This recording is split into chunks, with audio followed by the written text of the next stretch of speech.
Hola, bienvenidos nuevamente a Ecos Rurales y a este espacio de Habitando la Montaña. Muchas gracias por conectarse a este nuevo episodio. Hoy dándoles la bienvenida nuevamente de acá desde la Suiza montañera. Chicos, bienvenidos. Muchas gracias. Hoy con el tema de participación comunitaria teníamos una pregunta que era ¿cómo crees que incide la participación comunitaria en nuestro territorio? ¿Y qué tenemos sobre eso? No hicieron respuestas, no hubieron respuestas a la pregunta. No respuestas a la pregunta. Entonces, como nosotros si somos juiciosos, les vamos a decir en qué afecta o ayuda la participación comunitaria justamente a nuestro entorno y al lugar donde nosotros habitamos. Pero entonces antes de entrar en materia queremos invitarlos a que se suscriban, a que le den like, a que compartan y obviamente a que nos dejen su comentario en el video relacionado al tema, o si tienen alguna otra sugerencia o propuesta, comentario, lo pueden dejar ahí. Entonces anímense pues para que nos ayuden ahí con el algoritmo, un like, un suscríbase y un compartir. Y recuerden que estamos siempre abiertos a que ustedes también nos digan qué quieren o de qué quieren que nosotros hablemos, y con todo gusto lo vamos a hacer. Siempre vamos a estar prestos a leerlos. Y bueno, empecemos entonces, entremos en materia, Luisa. Bueno, como ya les dijimos antes, es participación comunitaria, es cómo incide la participación comunitaria en los diferentes espacios, cómo las personas podemos participar y construir territorio no solo dentro del corregimiento, sino dentro de la ciudad. Tenemos que legalmente hay unos mecanismos de participación comunitaria. Está, por ejemplo, el más común, el voto. Tenemos el voto. Tenemos el voto, tenemos el plebiscito, tenemos... ¿cuál otro? Desde lo legal, la ley 1757 también es un mecanismo que garantiza que la participación comunitaria o la participación social no sea solamente desde el ir a un espacio y sentarme y proponer, porque a veces, digamos, desde la participación ciudadana se puede proponer mucho, pero si no hay voluntades, las cosas se dificultan. Entonces la ley 1757 es quien rige también este proceso, y obviamente la Constitución Nacional que nos faculta a todos los ciudadanos para obtener información y hacer peticiones. Ok, no sé si me equivoco, es el artículo 2 de la Constitución que reglamenta la participación ciudadana. Realmente yo en este momento no lo tengo claro. Yo sé que hay varios, está el 23 también, que es el derecho a la información. Hay muchos mecanismos para que la participación sea efectiva y eficaz. Y dentro de esa participación efectiva, pues que buscamos que sea efectiva, que sea de gran impacto, también están los cabildos abiertos, en el que es como un tipo de conversatorio con las autoridades, con los secretarios de despacho, con las personas, y muchas veces se ve pues en el territorio que se realizan con las juntas administradoras locales, que aparte de ser sesiones de las juntas administradoras locales podrían categorizarse como un tipo de cabildo abierto en el que la comunidad también puede participar. Correcto, ese es todo mecanismo legal de participación. Si hablamos porque digamos esos serían como mecanismos legales y que están, digamos, reglamentados o regulados por norma o por ley. Pero una de las que quiero que lo traigamos al tema, una de las formas de participación más efectiva, creería yo, es la juntanza, que digamos no está reglamentada, pero que parte de ahí es el juntarnos en pro de un proyecto o de una acción específica. Sí, no sé hasta qué punto, digamos, y es la invitación a quienes nos escuchan y a quienes nos ven, hasta qué punto se juntan en donde están, o sea, haces parte de alguna organización, participas activamente de algún comité, no sé, esa otra parte de juntarme con el vecino, o sí, con el vecino, por ejemplo, para abrirle el riel, Para abrirle el montar un riel, riel, claro. abrir un camino, o solucionar Para un sacar un tema de derrumbe. agua, sacar un derrumbe. Claro. También cuenta como mecanismo de participación, Claro que yo sí. creo. Claro que sí cuenta con un mecanismo de participación, incluso es necesario, porque eso también lo que hace es generar un poco de cohesión social. Y desde la cohesión social es cuando empezamos nosotros a entender que juntos somos más fuertes, que juntos podemos más. Entonces, cuando hablamos de la participación ciudadana, no solamente hablamos desde lo que yo les decía ahorita, ir a proponer y hablar, no, está también el hecho de juntarnos y hacer y tomar acciones que nos lleven a que la participación sea más efectiva. Ok, ¿qué hay entonces? Podríamos hablar de esos mecanismos legales. Legales Que están y ya regulados. estamos, exactamente, pero también ya estamos hablando, cuando nos juntamos, lo que vos decías de la junta, o sea, hablabas de la juntanza y cuando nos juntamos, yo creo que tiene más peso cualquier cosa que uno haga, puede que sea legal o legítima, porque, Legítimo, porque epa. eso va como de la mano, está lo legal pero está lo legítimo es lo que hace el pueblo, lo legítimo es lo que yo como ciudadano, pues, o sea, no solo yo, sino nosotros como ciudadanos, imponemos desde nuestras prácticas, por decirlo así, aunque no es tanto pues una imposición, pero imponemos desde nuestras prácticas y desde nuestros quehaceres. Ok, entonces tenemos varias formas de lo que es participación ciudadana. ¿Qué más podemos hablar a nivel de participación? ¿Cómo creen que es el índice o la participación en San Sebastián de Palmira? Es muy baja. Bajita. Y es compleja porque en algún momento pues se cita para una reunión, no sé, junta administradora local donde se van a tratar temas importantes y es muy baja la participación. Además también para el tema de plan de ordenamiento territorial con el Departamento Administrativo de Planeación, que ya tuvimos un capítulo sobre eso, a veces se comparten la SECAR y se dicen es que vamos a hablar de todo lo que es POT, Plan de Ordenamiento Territorial, y PDL, que es Plan de Desarrollo Local, y casi nadie va. Y no saben la importancia, yo creo que yo muchísimas veces lo he mencionado en estos capítulos, porque la comunidad desconoce la importancia de estos espacios, desconoce que en realidad es una mesa de trabajo a la que vamos a asistir, no es que ahí es que vamos a escuchar cháchara, no, es una mesa de trabajo. Escuchar a otros nada más. Es una mesa de trabajo donde podemos exponer cosas que de pronto nos preocupan sobre el territorio, o alguien tiene muy buenas ideas y de pronto hasta los líderes ni se les ha ocurrido y simplemente dicen por la calle es que ellos no hacen esto, pero también necesitamos a las personas en ese espacio. Y por hay eso algo, es compleja la hay algo de lo que participación. tocas ahí, Lu, con el tema de que es compleja la participación, pero creo que también ya es del lado de las instituciones y de quienes convocan en muchos casos. Sí, ok, y es también cómo convocamos y a partir de qué, porque a veces el desconocimiento, que no me exime de la norma, pero el desconocimiento de ciertos temas me cohíbe el ir al espacio, porque dicen es que yo acabo de ir a hablar con gente tan intelectual de temas que es que me hablan en siglas y yo no entiendo, ¿cierto? Entonces también como el llamado y la reflexión a las organizaciones, a las entidades, a todos esos, digamos, entes que propician participación, y es como nos hacemos un lenguaje más sencillo,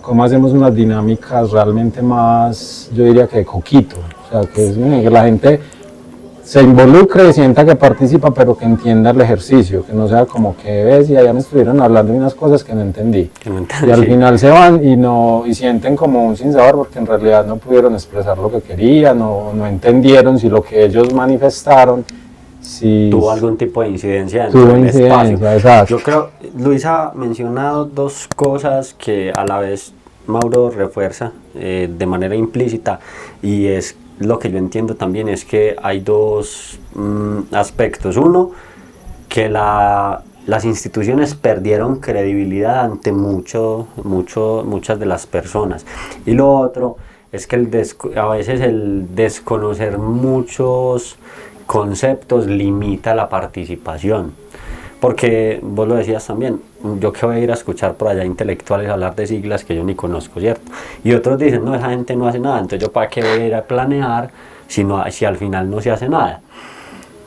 Creo que son dos retos grandes para la institucionalidad, sobre todo, cómo hacemos que las personas, uno, cambien la perspectiva que tienen de lo público, y dos, entiendan de manera más fácil lo que se les quiere entregar dentro del proceso de participación. Y no solo eso, sino que entra a jugar un aspecto muy importante, y es que nosotros como campesinos, como comunidad campesina, muchas veces tenemos un montón de miedos y un montón de preocupaciones, y vamos a decir, es que si yo voy a ese espacio, a esa reunión y pregunto qué significa POT, me van a señalar.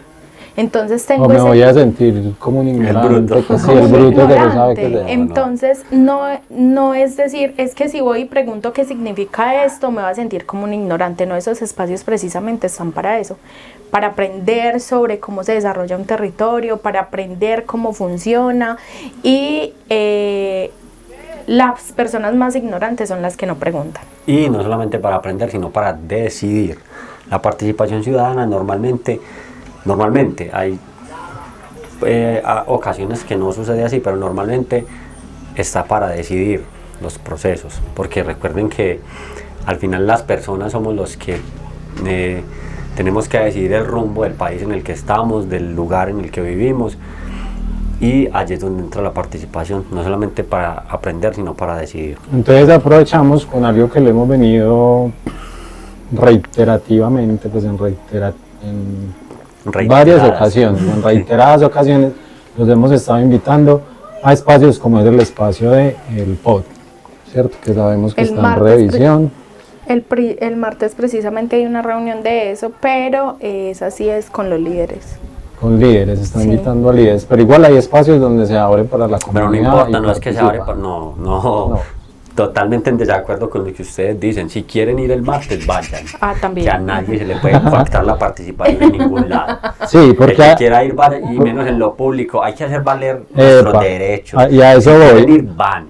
A eso y no iba... puede parar nadie. A eso iba con Nadie. el tema de que, digamos que lo que es el POT, del que ya hemos hablado, el PLL, del que ya hemos hablado, son instrumentos de construcción, pero que tienen espacios de participación. O sea, espacios donde la gente puede ir a decidir, a incidir y a tomar, digamos, voz en torno a eso. Entonces, digamos que aparte de los mecanismos que ya mencionamos al principio, hay otros instrumentos que también abren espacio de participación y que tienen, digamos, una incidencia más, creería yo que más pesada en cierto nivel. El ejemplo puntual es el POT. O sea, me parece que es la forma más rápida, tangible y real de modificar temas como, por ejemplo, qué pasa con el suelo rural, que era lo que hablamos en algún momento. Claro. Planear el territorio. ¿Y cómo no vamos a planear el territorio si yo no voy, o si Luisa no va, o si Hammer no va? O sea, si no vienes a participar y a planear el territorio. Y estamos en una democracia desafortunada o afortunadamente, y si usted no va, otro decide por usted. Entonces lo mejor es que usted vaya, sente su voz y su precedente, y desde allí se construya. Eso es lo que hay que hacer, no hay más, porque si soy indiferente, entonces me toca adaptarme a lo que otro decida. Ese es el problema. Eso es. Pero con este tema de decidir sobre el uso del suelo, ¿qué significa para estas personas que no saben qué es decidir sobre el uso del suelo? Bueno, decidir sobre el uso del suelo es mirar cómo se va a fraccionar el territorio. Por ejemplo, en este momento tenemos un plan de desarrollo local desactualizado con los temas de construcciones que tenemos actualmente. O sea, muchas de las veredas del corregimiento podrían ser semiurbanas, y todo el plan de desarrollo local está desactualizado, que dice que deberían de ser rurales. Por eso es el tema de las construcciones, y después entran a decir, es que no me están dejando construir. Sí, de ahí nacen una cantidad de problemáticas por el tema simple del uso del suelo. O sea, cómo estamos llegando a acuerdos de qué hacer con el suelo. Y eso se puede cambiar, o sea, esto se puede cambiar para los próximos 12 años. Claro, pero con responsabilidad. Ahora, vamos a lo siguiente, también hay que participar. ¿Por qué? Porque las personas, lo decía Luisa ahorita, las personas que están en la burocracia ni siquiera saben en San Sebastián de Palmitas cómo se tiene que empezar a fraccionar el uso del suelo. Entonces no hay que permitir, no podemos generar con nuestras acciones que otros decidan cuando no saben del territorio. Y además, el uso del suelo y el POT nos lleva a otra cosa que es el próximo capítulo también, y vamos a hablar, por ejemplo, del turismo, y dentro del turismo hay algo que se llama la gentrificación, y eso estamos viviendo en el territorio. Estamos, todo Medellín. claro, en todo Medellín, pero se está viendo que hay una expansión hacia las periferias de la ciudad. Entonces, ¿cómo nos afecta eso? Ahí tenemos que participar, eso es lo que tenemos que hacer.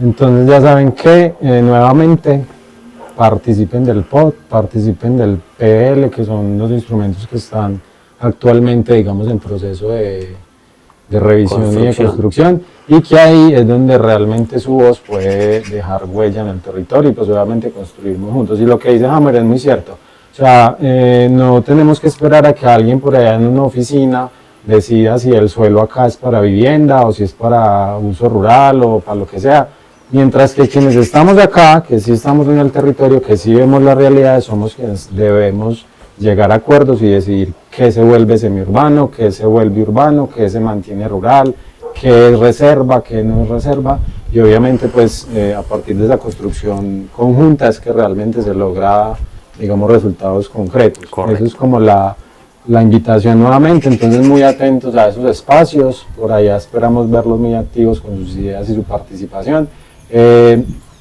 Como para cerrar, hoy transmitimos rendición de cuentas de la JAL, ahí queda colgada en el canal para los que quieran ir a revisarla, precisamente hablando de participación, un espacio en el que todos deberían de ir a ver qué es lo que hacen los ediles, porque técnicamente ellos dan cuenta de todo lo que hicieron en el 2025 y usted también tiene derecho a participar y a decidir sobre eso. ¿Por qué? Porque ellos son elegidos por voto popular. Voto popular, y en ese mismo orden de ideas son ellos nuestros, ¿cómo se dice? Los representantes elegidos por voto popular en una democracia representativa. Ellos son los encargados de representarlo a usted, a Mauricio, a Luisa y a mí ante la administración municipal, porque así nosotros lo decidimos.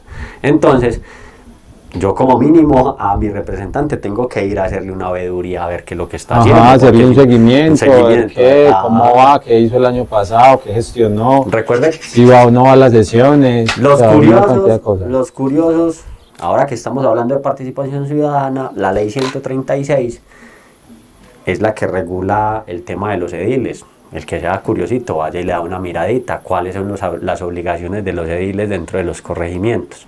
También está la 2086, denle miraditas a esas normas, y después con todo ese argumento vamos a la próxima rendición de cuentas y les exigimos, porque hay que hacerlo. Listo, no sé si se nos escape algo. El próximo tema y la pregunta del próximo tema. Pero entonces, antes de que quien lo va a compartir, antes de que uno de ellos dos lo comparta, nuevamente yo les recuerdo, denle like, suscríbanse, compartan y déjenos su comentario ahí en la cajita de comentarios, porque nos ayudan al algoritmo y queremos que también se sumen a la conversación. Y queremos que le cuenten también a las personas del territorio que les gusta este tipo de escenarios y de programas, que nos empiecen a visualizar. Eso nos ayudaría mucho a nosotros también para seguir creciendo, y cuanto más crecemos, más tenemos para informar y pues le metemos también con mayor moral al tema, que es lo que nos convoca. Como ya lo había dicho Hammer, el próximo tema es cultura, y la pregunta es que... Turismo. ¡Turismo! Y la pregunta es ¿qué piensas del turismo en tu territorio? Entonces, cuando nos referimos a territorio, no es solo a nivel corregimiento, sino a nivel ciudad también. A nivel ciudad, y puede ser hasta país. Y el que piensas es, por ejemplo, cuando a mí me preguntan eso, entonces yo pienso, ¿me ha beneficiado o me ha perjudicado el turismo? Esa sería, por ejemplo, mi pregunta. Otro puede preguntar otra cosa, entonces ahí los leemos y estamos pendientes. Vamos a agradecerles. Coméntenos ahí también de dónde nos ven. Sí. O sea, si nos ven de otra parte que no sea San Sebastián de Palmitas, escríbanos ahí, le damos el saludito. Y si quiere venirse a tomar un tinto con nosotros, también nos lo deja ahí en los comentarios. Oiga, y por ahí está todavía en pie la propuesta de que nos movamos a otros espacios, entonces los que quieran que vayamos a sus casas, a su vereda, a su balcón, a su terraza. Escríbanos ahí, déjenos los comentarios, nos tomamos un tinto y grabamos Nosotros llevamos el pan. Y el café también. Y el café, llevamos pan y café y usted ponga la repita con Se el- ponga la cara. ponga la casa, sí. Bueno, muchas gracias. Nos vemos en el próximo. Y... Twerking, twerking.